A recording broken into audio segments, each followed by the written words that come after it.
যখন ধর্মকর্ম করে তাদের একটা নিজস্ব স্টাইল আছে। তারা কোনো কোনো সময় একটু গান বাদ্যবাজ না করে বা বিভিন্ন ধরনের রিচুয়াল তারা ফলো করে। এটা আবার আলেমুল আমাদের একটা অংশ সেটা পছন্দ করে না, সেটা নিয়ে মাঝে মধ্যে একটা ঝামেলা। যদি একটা বিচার আচারও করতেন এটা কিন্তু সেটেল হয়ে যেত, বাট কেন জানি এই ধৈর্যটুকু ওনারা অনেক সময় দেখান না বলে আমরা যারা এলাকাতে থাকি না, একটু দূরে থাকি, মাঝে মধ্যে যাচ্ছি, আমরাও কিছুটা বিব্রত, যে একটা টেন্ডেন্সি আমার ক্ষেত্রে দেখা যায়, সেগুলো যদি না হয়। কারণ দেশ বিদেশে এটা নিয়ে একটা খারাপ সংবাদ যদি চলে যায় তাহলে আমাদেরকে সবাই দোষারোপ করবে, এই দিকে যাতে আমরা না। আমার নিজের কনস্টিটিউয়েন্সি হাটাজারির ব্যাপারে আপনি আমাকে জিজ্ঞেস করেছেন, আমি সেটাই একটু ব্যাখ্যা করব। প্রথমত আপনি জানেন আমাদের বর্তমান সরকার প্রধান, ইন্টারিম গভর্নমেন্টের প্রধান ডক্টর মোহাম্মদ ইউনূস, ওনার বাড়ি আর আমাদের বাড়ি একই এলাকাতে, কাছাকাছি গ্রাম।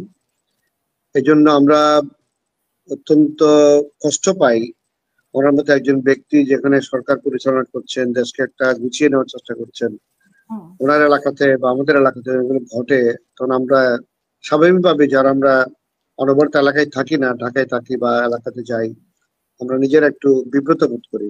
যাই হোক, আমি দু একটা তথ্য আপনাদের কাছে তুলে ধরতে চাই। প্রথমত হলো, হাটাজারিতে রিসেন্টলি দুটো ঘটনা ঘটেছে। প্রথম ঘটনাটা ছিল চট্টগ্রাম বিশ্ববিদ্যালয়ের সাথে এলাকাবাসীর একটা বিভিন্ন ধরনের একটা সংঘর্ষ, সেটা মোটামুটি ভাবে সেটেল হয়ে আসছে। সেটার ব্যাকগ্রাউন্ড আপনারা জানেন, আমাদের একটা ছোট বোন বা আমাদের সন্তান, সে যে কোনো কারণেই রাতে মেসে ফিরতে দেরি হয়েছে, যার পরিপ্রেক্ষিতে দারোয়ান তাকে দরজা খুলে দেয়নি, ছাত্ররা সেটার মধ্যে আবার ইন্টারফেয়ার করেছে। এটা নিয়ে এলাকা জনগণের সাথে আমাদের বিশ্ববিদ্যালয়ের প্রশাসন যারা আছেন, শিক্ষক মন্ডলী, তারাও সম্পৃক্ত হয়ে গেছেন।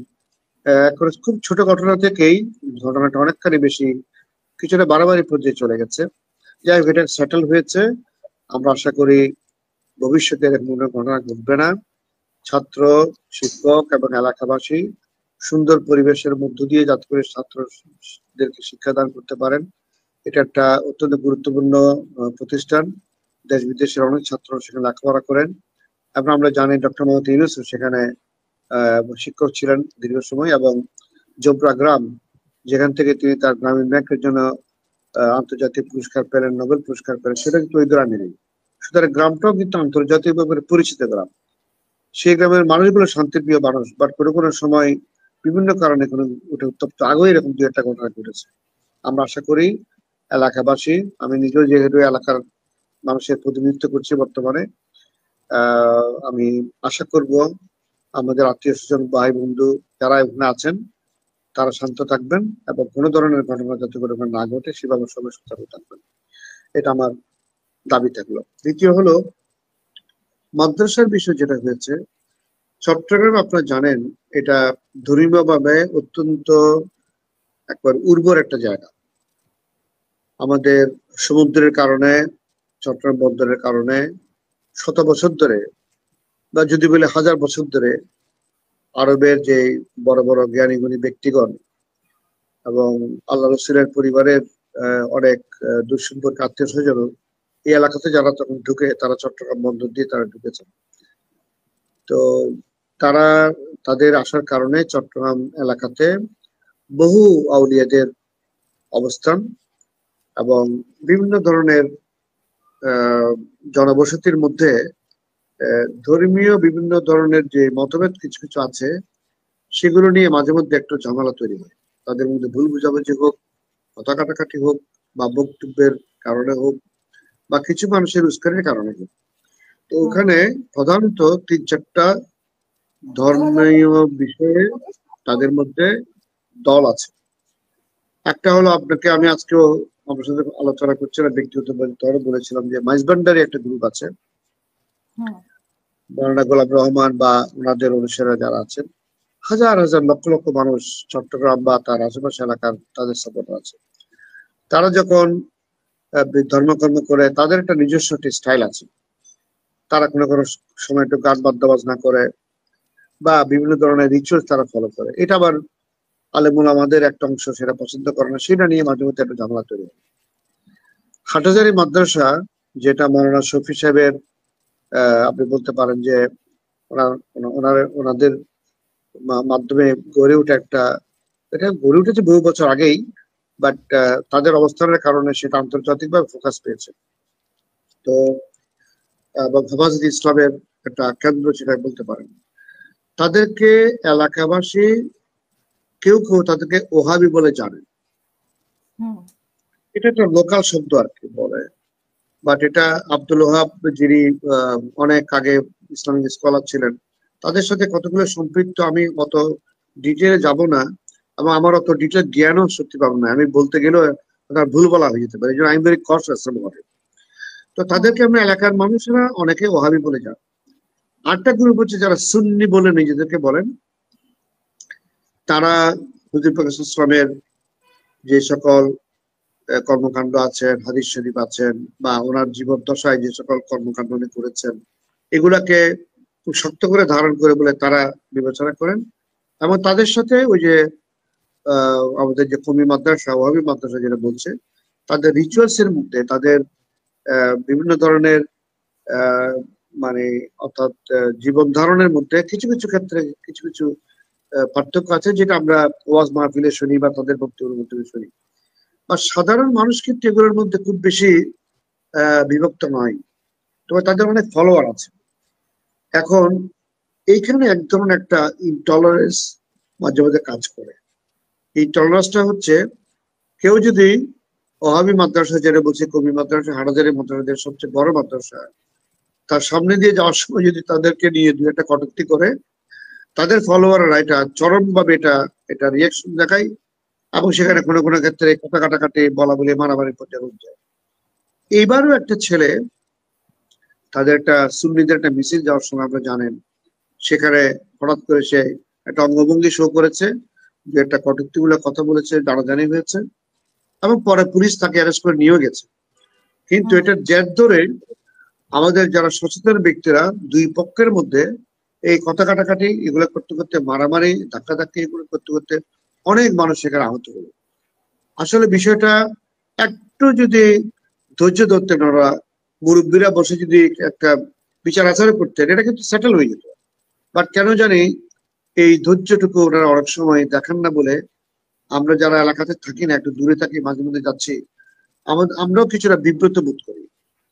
তো এই বিষয়গুলো যতটুকু না আমাদের মৌলিক ইসলামিক দর্শনের সাথে জড়িত, তার চেয়ে এখানে একটু ইমোশনাল আটবাস করা, একটু অতি বেশি উৎসাহী হয়ে এখানে অনেকের মধ্যে কথা কাটাকাটির দিকে চলে গিয়ে ভুল বুঝাবুঝি হওয়া, যার কারণে সাধারণ মানুষ ক্ষতিগ্রস্ত হয়।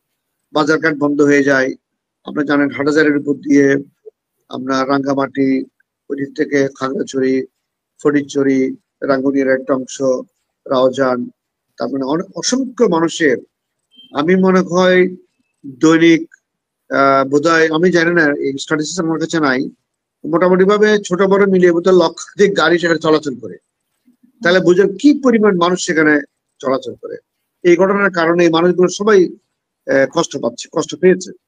ওখানে অনেক ধরনের যে অসুস্থ মানুষদেরকে খাগড়াছড়ি, রাঙ্গামাটি থেকে চট্টগ্রামের হসপিটাল আনতে হয়, তারা কষ্ট পাচ্ছে। ব্যবসা বাণিজ্যের কষ্ট পাচ্ছে। স্কুল কলেজ পরীক্ষাতে যারা যাতায়াত করে তারা কষ্ট পাচ্ছে। তো আমি আপনার মাধ্যমে এটা হঠাৎ করে কেন তৈরি করা, মানে অঙ্গভঙ্গি, এটা কি উদ্দেশ্য করে তৈরি করা কিনা?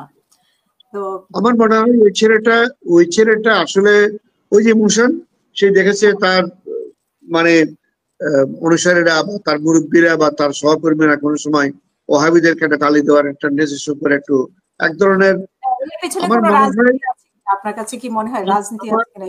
আমার সেটা মনে হয় না। না না, আমার মনে হয় না, আমার মনে হয় না। তবে হ্যাঁ, কিছু মানুষ যে কোনো কোনো সময় উস্কিয়ে দেয় না, এটা আমি একেবারে ভালো করে বলতে পারবো না। তবে এতটুকু বলতে পারি, এই ঘটনাটা কিন্তু তেমন কোনো উদ্দেশ্য হয়েছে বলে আমার কাছে করতে পারবো না।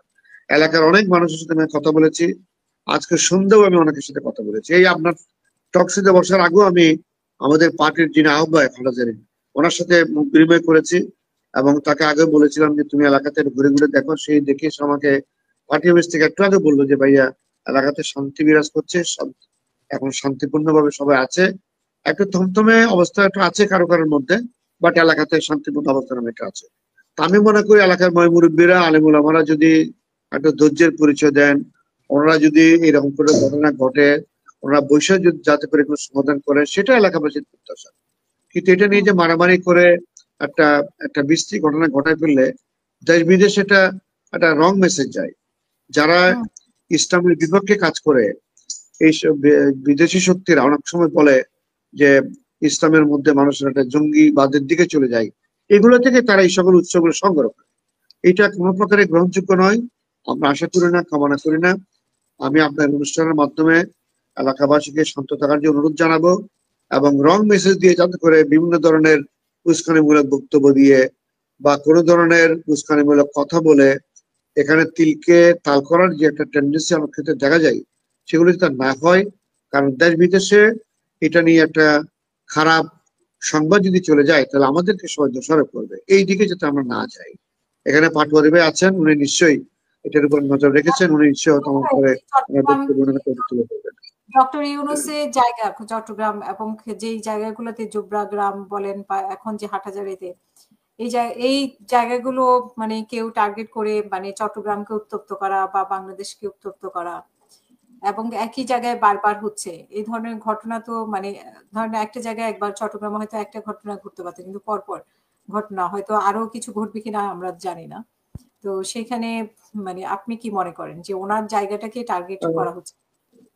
হতে পারে আমাকে আমাদের হতে পারে আমাদের কোনো কোনো জায়গা থেকে আমাকেও বলেছে এটা, যে যারা গত সরকার বিতাড়িত হলেন, যারা ক্ষমতাচ্যুত হলেন শেখ হাসিনার সরকার, এবং যারা পালিয়ে গেলেন, তাদেরও কিছু উস্কানি এখানে থাকতে পারে বলে কেউ কেউ বলছে। কিন্তু আসলে আমি ঢালাওভাবে কোনো মতামত দিতে চাই না। তার কারণ হচ্ছে এটা একটা ইনকোয়ারি নিশ্চয় হবে। এটা আমাদের এনএসআই, ডিজিএফআই, আমাদের পুলিশের গোয়েন্দা সংস্থা সবাই মিলে এগুলো নিশ্চয়ই তারা সচেতন আছে, তারা এগুলাকে ইনভেস্টিগেশন করবে। করার পরে যদি তারা এখানে আইডেন্টিফাই করে যে কেউ বা কারা এখানে উস্কানিমূলক কিছু করছে, আমি শিওর তারা সরকারকে সে ব্যাপারে বুঝাবেন, বলবেন, জানবেন, তাদের রিপোর্টে সেটা বলবেন। সেটা আমরা আশা করি। কিন্তু অজানাভাবে আমি যদি ঢালাওভাবে কিছু কথা বলি, সেটা আবার উস্কানিমূলক হতে পারে। আমি এটা ওই দিকে যেতে চাই না। আমি বলতে চাই যেটা ঘটনা ঘটেছে সেটা ছোট ঘটনা থেকে বড় দিকে গিয়েছে।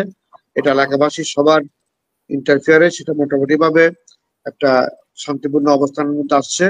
আমি অনুরোধ করব আমাদের শ্রদ্ধা আলেম ওলামা যারা আছেন, আপনাদের মধ্যে বিভেদ ভুলে গিয়ে এলাকাতে শান্তি শৃঙ্খলা রক্ষা করার জন্য আপনারা সবাই অন্তত ডক্টর ইউনূস সাহেবের দিকে চেয়েও, যেহেতু উনি এলাকার সন্তান, উনি সরকার চালাচ্ছেন, এতে করে দেশ বিদেশে একটা খারাপ সংবাদ চলে গেলে এটা আমাদের জন্য ক্ষতি হবে। আপনারা সবাই খেয়াল রেখে এলাকাবাসীকে শান্তি সন্তানের মধ্যে দিয়ে আপনারা বিষয়টাকে সমাধান করবেন। ভবিষ্যতে যাতে এরকম ঘটনা না হয়, আমি আপনাদের কাছে সবিনয় অনুরোধ জানাচ্ছি।